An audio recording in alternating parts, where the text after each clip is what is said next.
ইনিংসের শেষ দিকে ঝড়ো ব্যাটিং করলেন তানজিম হাসান সাকিব ও নাসুম আহমেদ। তাতে জয়ের স্বপ্ন দেখছিল বাংলাদেশ, তবে দুইজন আউট হতেই হার নিশ্চিত বাংলাদেশ দলের। চট্টগ্রামে 16 রানে হেরে 3 ম্যাচের টি-20 সিরিজ শুরু বাংলাদেশের। এর আগে 166 রান তাড়া করতে নেমে আবারও ব্যাটিং ধসের মুখোমুখি বাংলাদেশ। যদিও শুরুর ইঙ্গিতটা ভালো দিয়েছিলেন দুই ওপেনার তানজিদ হাসান তামিম ও সাইফ হাসান, তবে জেডন সিলসের পেস আর আকিল হোসেনের স্পিনের সামনে দাঁড়াতেই পারেনি বাংলাদেশের ব্যাটিং লাইন আপ। দলীয় 77 রানে 6 উইকেট হারিয়ে বসে বাংলাদেশ। এতে বড় জয়ের স্বপ্ন দেখছিল ওয়েস্ট ইন্ডিজ, তবে সপ্তম উইকেটে 23 বলে 40 রানের জুটি গড়ে বাংলাদেশের দিকে জয়ের পাল্লা ভারী করেছিলেন তানজিম সাকিব ও নাসুম আহমেদ। কেননা একটা সময় 24 বলে 47 রান প্রয়োজন ছিল।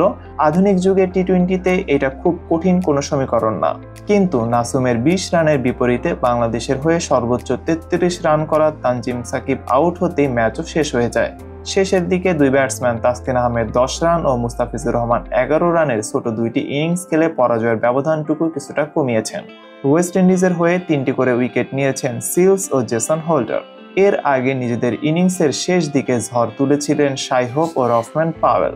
চতুর্থ উইকেটে 83 রানের অপরাজিত জুটি গড়ে ক্যারিবিয়ানদের 165 রানের সংগ্রহ এনে দেন তারা। পাওয়েলের 44 রানের বিপরীতে 46 রানে অপরাজিত থেকেছেন অধিনায়ক শাই হোপ। এছাড়া দুই ওপেনার অ্যালি কাথান যে 34 রান ও ব্র্যান্ডন কিংও 33 রানের দুইটি ইনিংস খেলেছেন।